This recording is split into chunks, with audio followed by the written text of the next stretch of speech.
난리와 난리 소문을 듣겠으나 너희는 삼가 두려워 말라. 이런 일이 있어야 하되 끝은 아직 아니니라. 민족이 민족을, 나라가 나라를 대적하여 일어나겠고 초처의 기근과 지진이 있으리니 이 모든 것이 재난의 시작이니라. 다음에 우리 요한계시록 16장 17절로 20절 말씀 시작. 일곱째가 그 대접을 공기 가운데 쏟음에 큰 음성이 성전에서 보좌로부터 나와서 가로되 되었다 하니 번개와 음성들과 뇌성이 일고 또 큰 지진이 있어 어찌 큰지 사람이 땅에 있어오므로 이같이 큰 지진이 없었더라. 그 성이 세 갈래로 갈라지고 만국의 성들도 무너지니 큰 성 바벨론이 하나님 앞에 기억하신 바 되어 그의 맹렬한 진노의 포도주를 받음에, 포도주 잔을 받음에 각 섬도 없어지고 산악도 간데 없더라. 아멘. 첫 번째로는 바로 적그리스도의 출현으로 인해서 많은 교회들이 미혹을 당한다 하는 것. 두 번째로는 전쟁. 이런 그 전쟁이라는 말씀을 우리가 살펴봤습니다.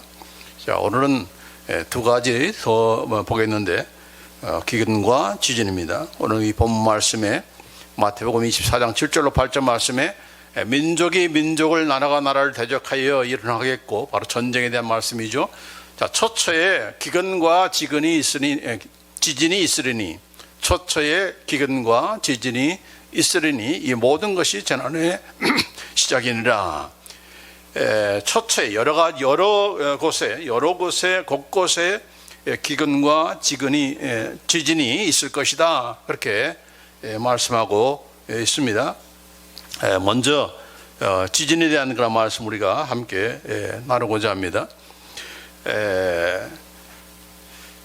특별히 역사상 많은 마찬가지로 전쟁과 마찬가지로 지진 역시도 인류 역사를 통해서 계속적으로 있어 왔던 그런 내용들인데, 특별히 20세기 들어와서 점차 더 빈번해졌다고 합니다. 우리 지난번에도 얘기했지만은 예수님께서 가까이 오실 때 이제 앞에 나오는 징조들이 점점점, 옛날에는 뭐 몇십 년, 몇백 년 후에 이렇게 걸려서 일어났는데, 지금은 이제 그 인터벌이 중간에 그 다음에 있는 그 인터벌이 그 현상이 이제는 단축이 되고 더 빨라지고 더 강렬해지는 것을 우리가 보게 됩니다. 마치 아기를 낳는 그런 산모의 그 진통이 몇 시간 후에 이렇게 오다가 이제는 뭐 점점 가까워지죠. 그래서 이제 아기를 낳지 않습니까?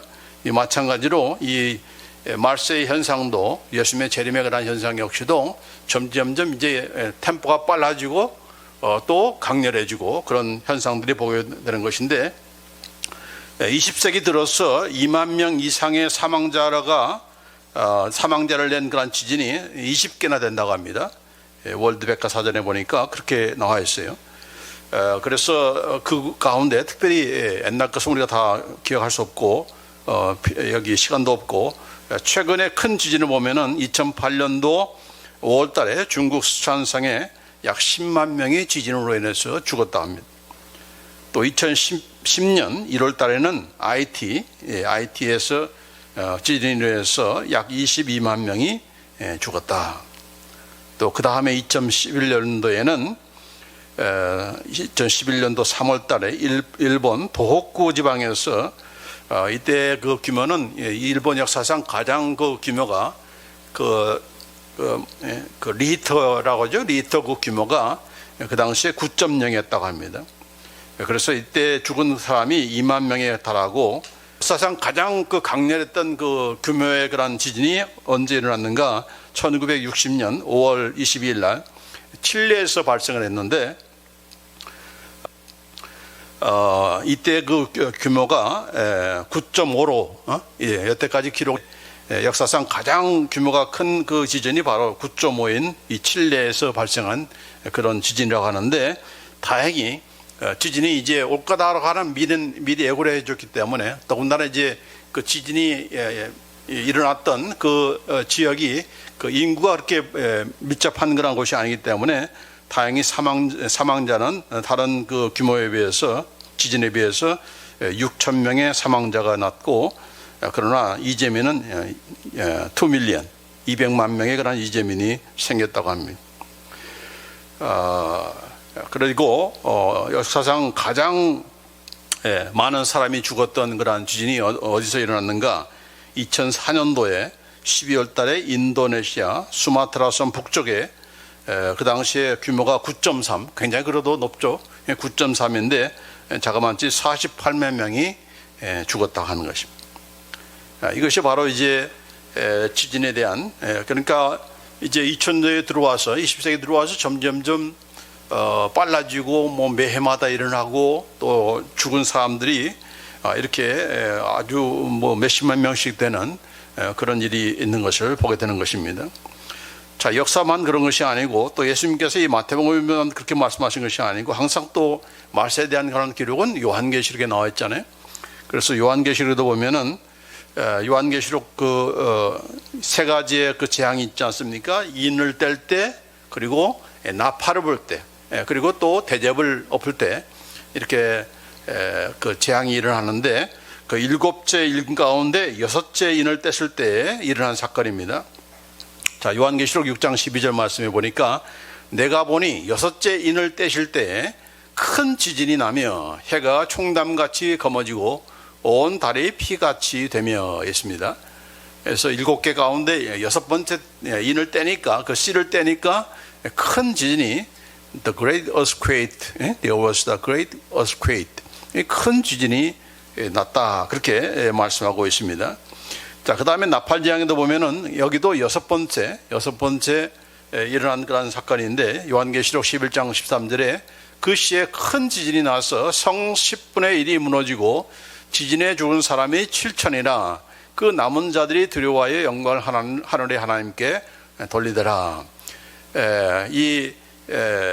그 여섯 번째 나팔을 부니까 그 시간에 큰 지진이 일어났는데 성의 10분의 1이 무너졌다. 10분의 1이 무너졌다는 것은 사실상 10분의 1만 무너졌다는 것이 아니고, 우리가 11조도 마찬가지죠. 10분의 9는 내 거고 10분의 1만 하나님 것이다, 그런 뜻이 아니고 모든 것이 다 하나님께 주신 거지만은 그 10분의 1을 대표로 해서 우리가 하나님께로 온 것입니다라고 돌려드리는 것, 그것이 바로 이제 하나의 신앙 고백이잖아요. 그래서 여기서 마찬가지로 10분의 1이 무너졌다는 것은 10분의 1만 무너졌다는 것이 아니라 이제 장차 완전히 다 무너진다 하는 것을 미리 보여주는 그런 대표적인 이런 그런 표현인 것이죠. 여기 또 지진에 죽은 사람이 7,000명이라고 했는데 그냥 7,000명만 죽었다는 것이 아니고, 7,000 하면은 뭘 생각합니까? 성경에 보면은 7,000명이 남았다.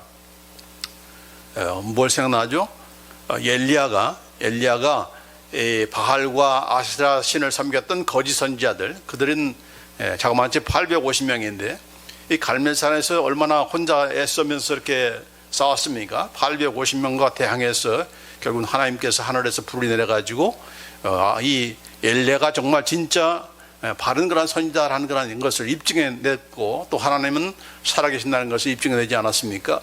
그래서 이런 대승리를 거뒀던, 갈멜산 전투에서 승리를 거뒀던 이 엘리야가 그 여세를 몰라가지고 궁으로 달려갔잖아요. 근데 뭐예요? 이세벨이 왕비가 막 뭐 있습니까? 칼을 들고 당장 죽이겠다고 쫓아나오니까 자기는 엘리야는 이 기세를 몰아가지고 하나님께서 나를 이렇게 밀어줘서 완전히 이제 그 하나님께서 나라를 회복할 그런 기회인 줄 알고 갔더니만 오히려 이세벨이 왕비가 자기를 죽이겠다 하니까 거기에 그냥 혼비백산해가지고 도망치잖아요, 광야로. 그래서 어떻게 했습니까? 차라리 죽여달라 했습니다. 응? 나 못해 먹겠다 그럴 겁니다. 나는 하나님께서 이렇게 밀어주셔서 갈멜산에서 승리 주었기 때문에 그 여세를 몰라가지고 완전히 나라를 새롭게 할 그런 기대를 하고 있었는데, 아니 이게 뭡니까? 라고 하면서, 그러면 나는 중간에 뭡니까? 라고 하면서 결국은 차라리 나를 죽여달라고 그렇게 했잖아요. 그래서 그때 하나님께서 하시는 말씀이 바로 겁니다. 어떤 말씀을 했는가? 열왕기상 19장 18절에 보면은 그러나 내가 이스라엘 가운데 7,000일을 남기리니 다 무릎을 바알에게 꿇지 아니하고 다 그 입을 바알에게 맞추지 아니한 자니. 야, 너 혼자만 홀로서 이렇게 나와 나를 위해서 싸우고 있는 것이 아니야. 너 외에도 얼마나 7,000명을 남겨놨다 그렇게 했습니다. 큰 위로가 되는 거죠. 나는 나 혼자 이렇게 애써서 이렇게 하는 줄 알았더니만 하나님께서 7,000명을 남기셨다. 그 말은 뭡니까? 딱 7,000명만 남겼다는 것입니까? 남길 만한 자는 남겼다는 얘기죠. 그래서 아까 여기도 여기 요한계시록 11장 13절에 그 지진으로 인해서 죽은 사람이, 남은 그 죽은 사람이 7,000명이다 라고 하는 것은 사실상 모든 죽여야 마땅한 그런 자들은 다 죽이겠다 하는 그런 말씀인 것인데, 이 말씀이 어떻게 해서 나오는 거 아니, 두 증인이 나옵니다. 이 사람은 그 두 감람나무 혹은 두 촛대라고 불려지는 그런 사람들인데, 이 이단들이 이제 자기들이 그 두 증인이다, 뭐 감람나무다, 뭐 이렇게 말하는데, 이건 전부 다 무엇을 가리키는가?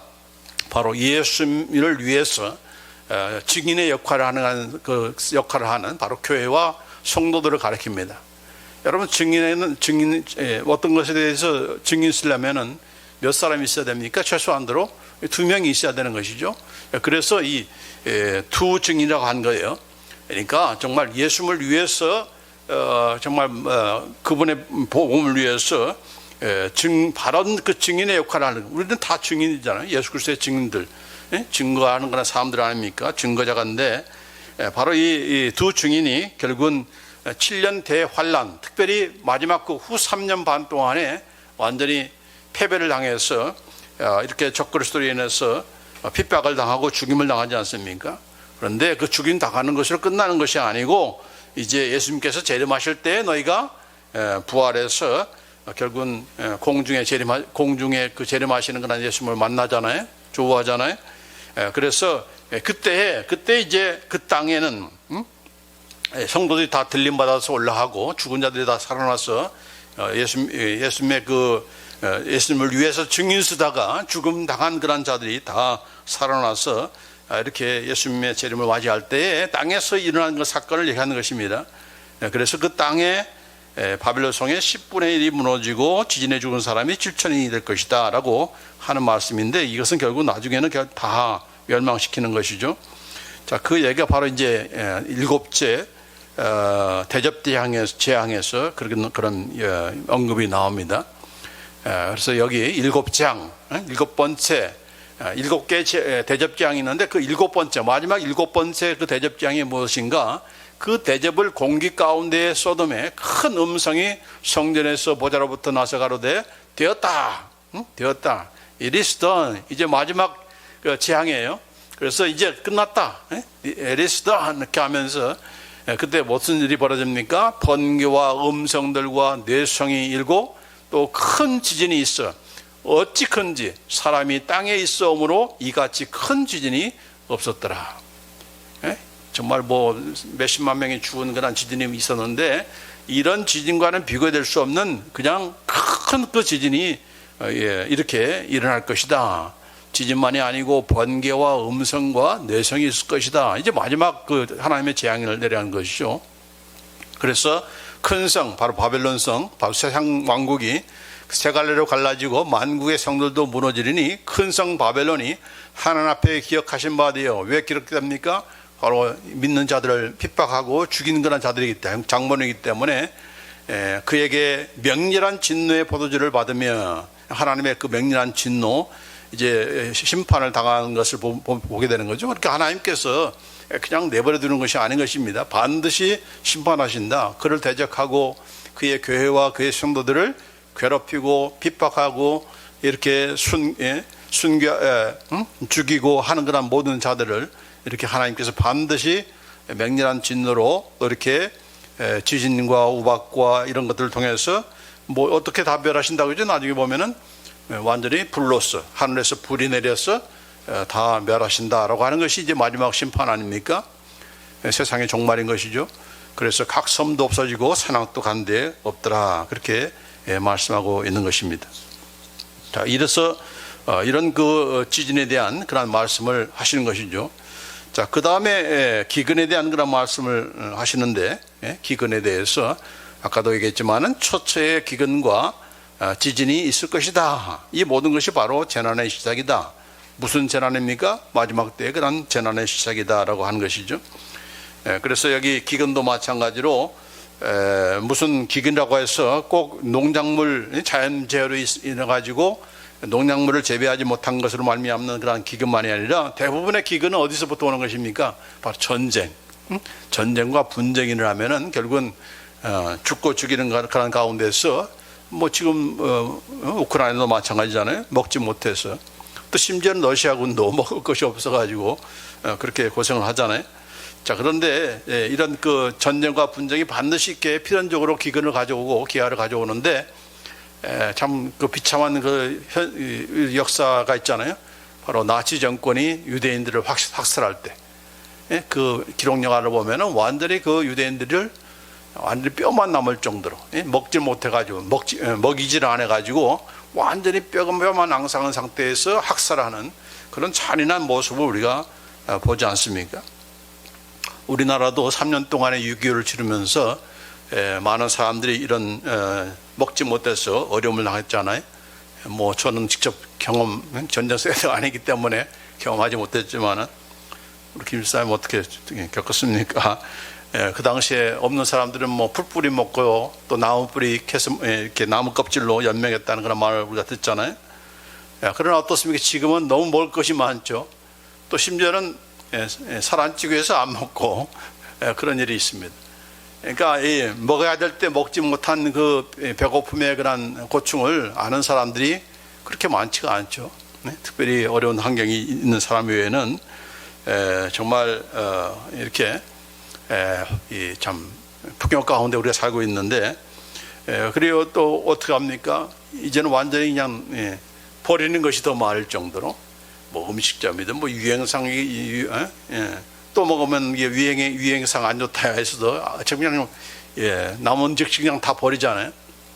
버리고 또 심지어는 농작물 가격을 인상하지 않게 하기 위해서 어떻게 합니까? 단가가 안 맞으면은 그냥 바닷속에 쏟아 부어버리고 또 태워서 그냥 없애버리고 그런 시대가 되었습니다. 그런데 통계로 보니까 하루에 먹지 못해서 죽는 사람이 2만 명이라고 합니다. 오늘 하루에 먹지 못해서 죽는 사람이 2만 명. 20,000 people gonna die without food each day. 그리고 현재 세계 인구의 10%, 뭐 79억인데 80억으로 보면은 10%. 그러니까 8억 가량의 그런 사람들이 영양실조로 먹을 것이 없어서 영양실조로 고통을 당한다. 그렇게 기록이 나오고 있습니다. 최근에 발표한 유엔 식량 농업기구 UNFAO라는 그런 단체인데, 거기에서 세계 식량 위기와 영양 불균형 현황 2020년 보고서에 보면은 세계 기아 인구가 2019년도에 6억 9천만 명에서 2020년도에는 1억 3천만 명이 증가해가지고 8억 1천만 명에 이른다. 그렇게 발표를 했습니다. 근데 이제 이 코로나 지났으니까 코로나 바이러스로 인해서 더 많은 사람들이 기아의 고통을 당하고 있다는 것을 우리가 알 수가 있는 것이죠. 무슨 이런 세상에 무슨 먹을 것이 없어서 고생하는가 이해가 안 될지 모르겠지만은, 그러나 미국도 예는 아니죠. 미국도 2020년도 통계에 하면은 3,800만 명이 먹을 것이 부족한 가정에서 살고 있다. 3,800만 명. 38밀리언이 필리핀이 그 패밀리가 they are under poverty. 이런 먹을 것이 없는 부족한 가정에 살고 있고, 그 중에 어린이가 6밀리언. 거기에 차지하는 어린아이가 600만 명이다. 그렇게 말을 하고 있습니다. 북한은 어떠한가? 2020년도 조사에 하면은 그 북한의 기아 수준이 전 세계에서 12번째 마지막 12번째 그런 해당하는 그런 열악한 상태다. 그래서 인구 절반이 완전히 절반이 영양 부족이고 또 그 중에 19%는 어린이가 19%의 어린이는 완전히 발육이 부진한 그런 상태라고 그렇게 이해하고 있습니다. 자, 이렇게 아무리 뭐 먹을 것이 발달이 되고 얼마나 많은 건 먹을 것들을 개발합니까? 그럼에도 불구하고 이렇게 말세가 되면은 예수님께서 가까울 때가 되면은 더욱더 기근과 기아로 인해서 이렇게 죽어가고 고통을 당하는 그런 사람들이 많아지고 있다. 나아질 것이다? 아니다. 오히려 더 많아지고 있다. 더구나 특별히 이 전쟁과 분쟁으로 인해서 이런 기근과 기아에 허덕이는 그런 인류가 더 많아질 것이다. 그렇게 예상을 하고 있는 것입니다. 여기도 마찬가지로 요한계시록 보면은 여기에 대한 그런 말씀이 또 나와 있어요. 셋째 인을 뗄 때 그 7개 가운데 아까는 6째 인을 뗐을 때 이렇게 지진이 일어났었는데 세 번째 인을 뗄 때 어떤 재앙이 내리는가? 자, 셋째 인을 떼실 때 내가 들으니 셋째 생물이 말하되 오라 하기로 내가 보니 검은 말이 나오는데 그 탄 자가 손에 저울을 가졌더라. 내가 내 생물 사이로 나는 듯하는 음성을 들으니 가로되 한 데나리온의 밀 한 되요 한 데나리온의 보리석대로다. 또 감람류와 포도주는 해치 말라 하더라. 여기 보니까 검은 말이 나오고 그 탄 자가 손에 저울을 가졌다. 이 검은 말은 바로 이 기근을 상징합니다. 손에 저울을 가졌다 하는 것은 이제 어느 정도 먹을 것이 힘든가. 여기 보면은 한 데나리온의 밀 한 대를 살 정도로, 한 데나리온은 하루 노동자의 품삯입니다. 하루 품삯.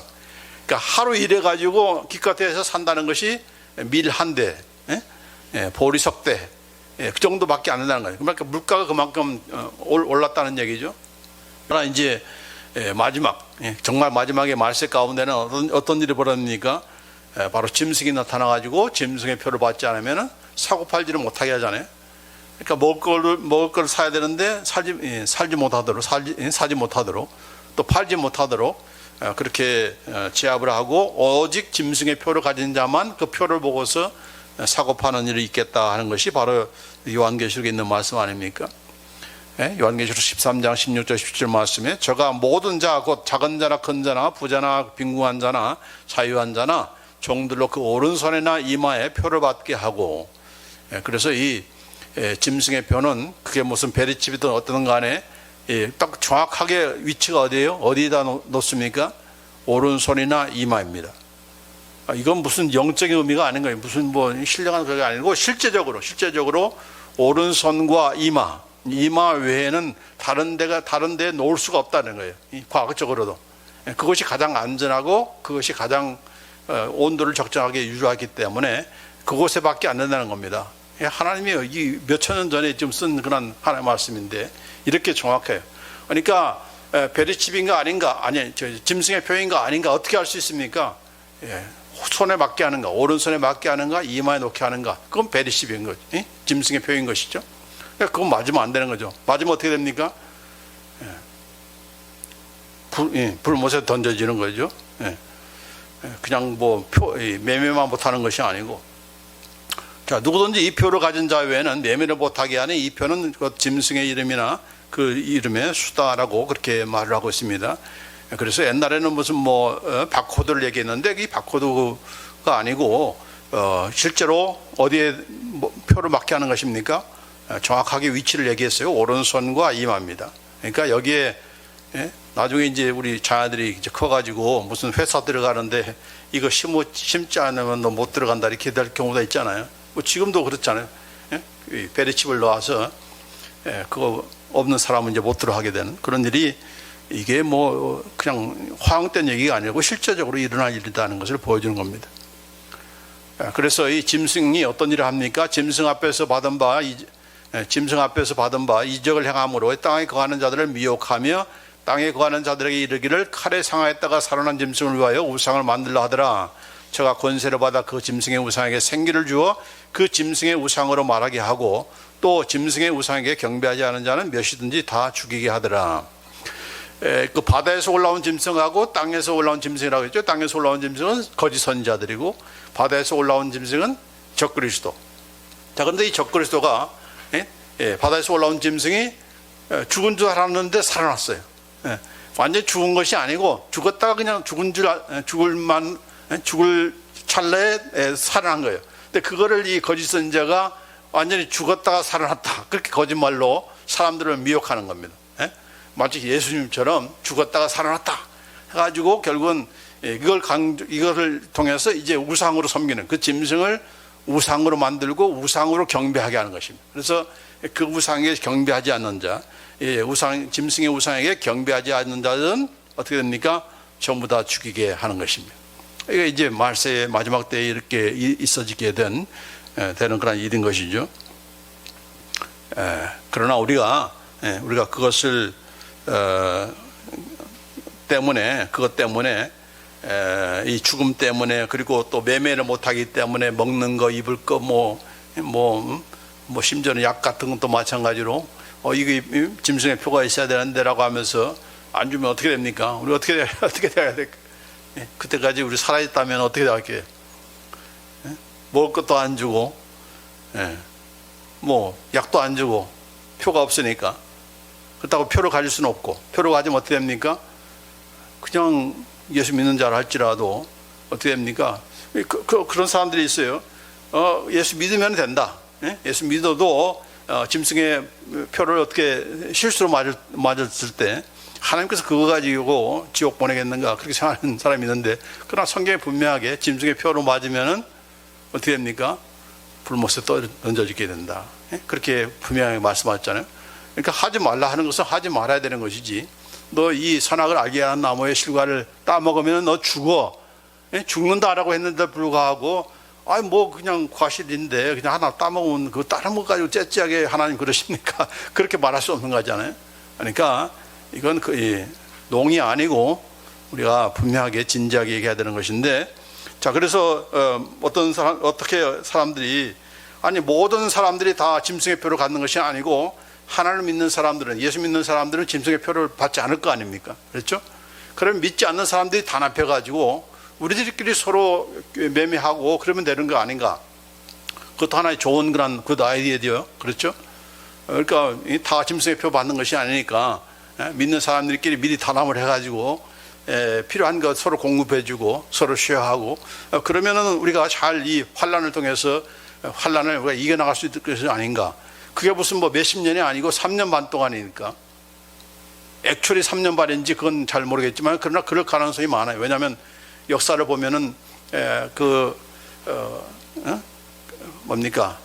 이스라엘 백성이 포로 생활할 때도 70년이라고 하니까 정확하게 70년을 지켜서 이렇게 해방됐잖아요. 마찬가지로 그 7년 대환란 가운데 3년 반은 그래도 괜찮지만 3년 후 3년 반에는 완전히 이제 적그리스도가 핍박하는 그런 시대가 아닙니까? 그러니까 이 3년 반만 견디면 된다, 그런 생각을 가지고 우리 믿는 사람들끼리 서로 단합해서 이 3년 반을 잘 견디면서 이겨나가자.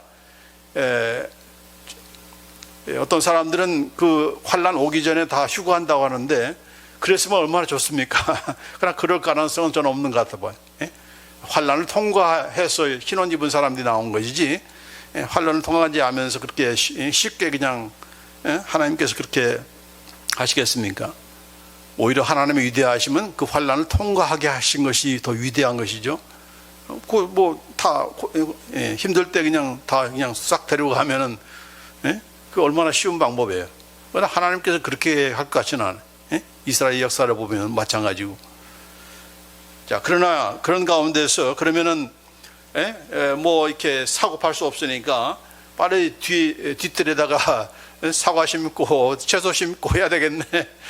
그래서 준비하는 사람도 있어요. 얼마나 되겠습니까? 그래서 이렇게 우리가 준비해야 된다라고 하면서 어떤 사람들은 막 지하에다 파놓고 그냥 뱅커를 만들고 그 안에 먹을 것 몇십 년 오랫동안 이렇게 먹을 음식을 이렇게 저장해 놓고 그런 사람이 실질적으로 있어요. 있다고 하니까 그렇게 통과하면 되겠습니까? 할 수 있는 것이겠습니까? 그런 방법도 되겠지만은, 그러나 역사를 우리가 배우는 이유는 특별히 하나님의 역사인데, 하나님은 어떻게 하나님께서 이스라엘 백성들을 어떻게 먹을 것이 없는 상황 가운데서 그렇게 물도 없는 그런 상황 가운데서 어떻게 인도하셨는가를 가장 잘 보여주는 것이 뭡니까? 바로 이스라엘 백성이 광야 40년 동안을 통과했다는 얘기죠. 어떻게? 물이 없자 반석에서 물을 내서, 또 먹을 것이 없자 하늘에서 만나를 내려서, 맨날 만나 먹으니까 옛날 애굽에 있을 때는 고기도 먹었는데 하니까 뭘 내려주셨어요? 메추라기를 다 동원해 가지고 이렇게 또 포식하게 했잖아요.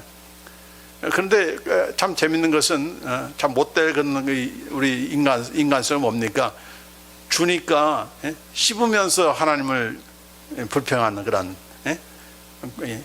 이 속에 고기가 있으면서 하나님께 불평했다는 얘기예요. 그만큼 하나님께서는 우리를 아시는 것이죠. 내가 너에게 양식을 주면은 네가 나를 잘 공격할 줄 아는데, 공격할 것 같은데, 그래서 달라고 하는데 한번 줘보자. 그래서 하나님께서 얼마나 줬습니까? 40년 동안 줬죠. 그래서 여기 신명기 8장에 있는 말씀이 바로 그거예요. 네 하나님 여호와께서 이 40년 동안에 네게 광야길을 걷게 하신 것을 기억하라. 이는 너를 낮추시며 너를 시험하사 네 마음이 어떠한지 그 명령을 지키는지 안 지키는지 알려하려 하심이라. 너를 낮추시며 너를 줄이게 하시며 또 너도 알지 못하며 네 조상들도 알지 못하던 만나를 네게 먹이시는 것은 사람이 떡으로만 사는 것이 아니요 여호와 입에서 나오는 모든 말씀으로 사는 줄을 네가 알게 하려 하심이라. 이 40년 동안에 네 의복이 헤어지지 아니하였고 네 발이 부르트지 아니하였느니라. 떡 안 먹으면, 먹을 거 안 먹으면 죽죠. 굶어 죽잖아요. 자, 그러나 그것으로 사는 것이 아니다라 하는 것을 알게 하기 위해서 하나님께서 하늘에 만나 내리셨다. 40년 동안 내리셨다. 그렇게 말씀하시고, 이게 무슨 말입니까? 너를 낮추시고 너를 시험하사, 이 말은 뭡니까? 하나님 몰라서 테스트했다는 게 아니죠. 네가 네 자신을 모르는구나 하는 것입니다. 뭘 모른다는 겁니까? 하나님 줘보세요. 그 줘보면 내가 하나님 더 잘 섬기잖아요. 섬기겠습니다. 그러잖아요. 우리 믿는 사람도 어떻습니까? 어려울 때 막 열심히 기도하죠. 하나님 나에게 직장 주시면, 하나님 나에게 먹을 거 주시면, 뭐 해주시면, 딱 해줬어요. 해주면 어떻게 합니까? 그때부터 이제 입 싹 씻고 교회도 안 나오고 예배도 참석 안 하고 그러잖아요. 그러니까 너는 너 자신이 누구라는 것을 모른다는 거예요. 그거 알게 하기 위해서 얼마 동안? 40년 동안 훈련시켰다. 우리가 이래다 죽지. 1년 많이 해야 한 달 가지 않겠습니까? 애굽에서 나올 때 들고 온 거 다 먹어 치우는 거는 얼마 남지 않겠죠? 그러면 이러다가 우리는 죽겠지. 이러다가 우리는 굶어 죽어. 우리는 목말라 죽어. 그런 그 이스라엘 백성을 하나님께서는 왜요? 그들이 하나님께서 택하신 하나님 백성이기 때문에 책임지고 그들에게 필요한 양식을 공급해 주신 것이죠. 왜? 그들이 하나님 백성이기 때문에.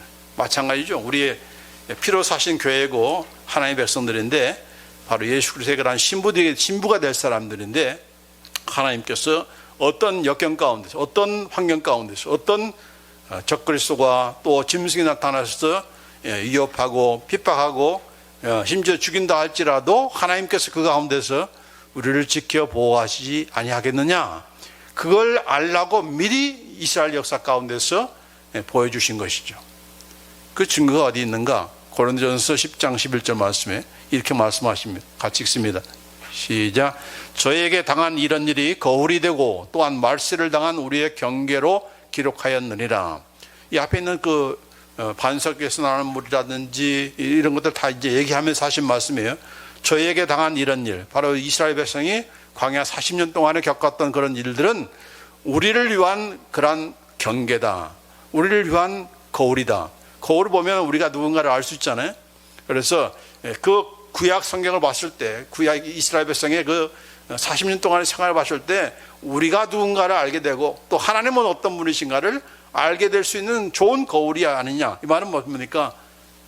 그것으로 끝난 게 아니다는 거예요. 역사가, 하나님의 역사는 그것으로 끝난 것이 아니고 그것을 통해서 배우라 하는 것입니다. 그걸 통해서 내가 누군가를 믿으라 하는 것입니다. 너희들이 굶어 죽을 줄 알아? 짐승의 표가 없다고 해서 이렇게 굶어 죽을 줄 알아? 아니다 하는 것이 아니다. 분명히 하나님께서 다른 방법을 통해서 그의 백성들을 지켜 보호할 것이다. 지켜 보호할 것이다.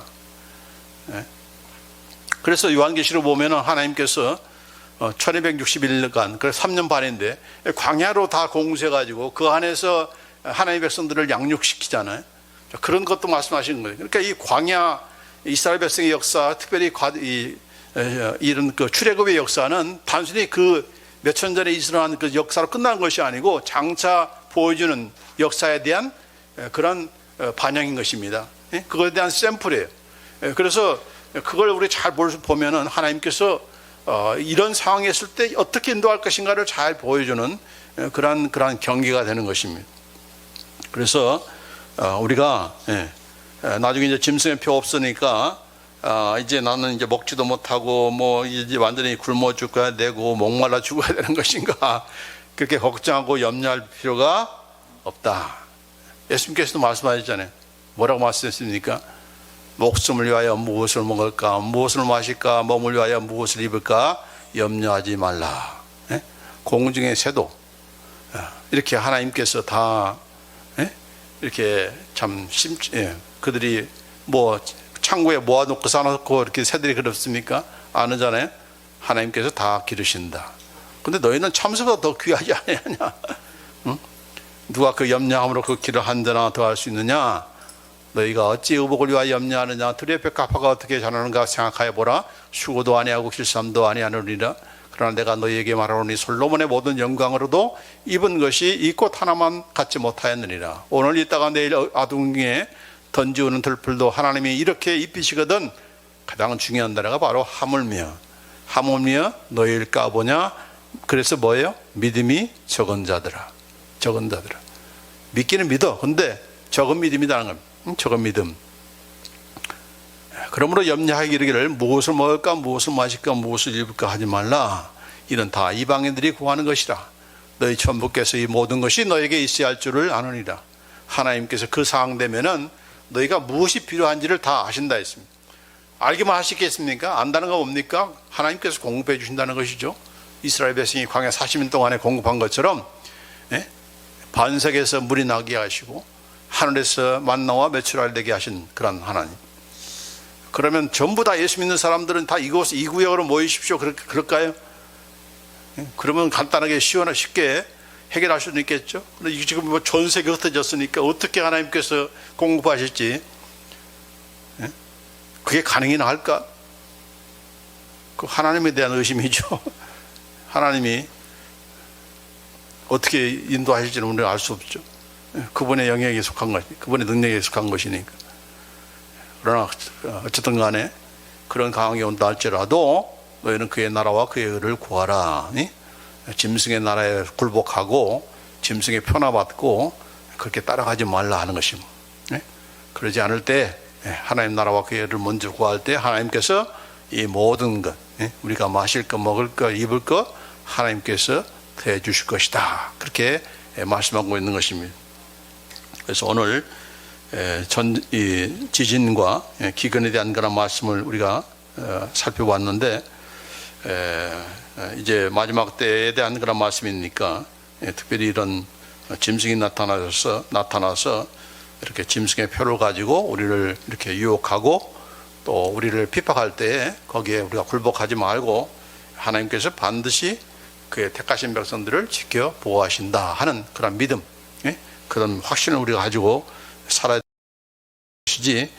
그래서 굶어 죽으면은 순교하는 것이고, 그래서 끝나는 것이니까 우리는 영광 가운데 부활하는 것이고, 잘했다 충성된 종아라고 하면서 믿음을 지킨 사람들을 칭찬하시는 그런 예수님이시고, 다시 오시는 예수님이니까 거기에 우리가 부끄럽지 않는 그런 자가 되어야 되는 것이지, 그냥 거기에 굴복하고 우리가 끌려가는 그런 우리가 되어서는 안 되지 않느냐 하는 것입니다.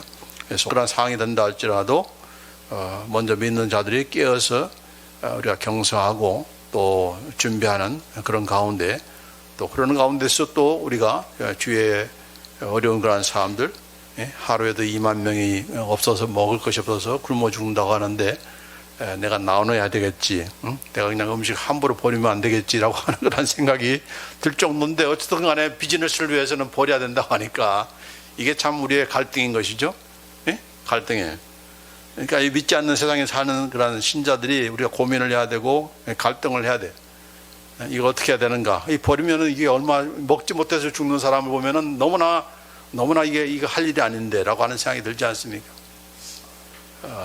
귀한 것을 귀한 줄 모르고 이렇게 감사할 줄 모르는 그런 우리가 되어서는 안 되고 오히려 더 나누는 그런 우리가 되어야 될 줄 믿습니다.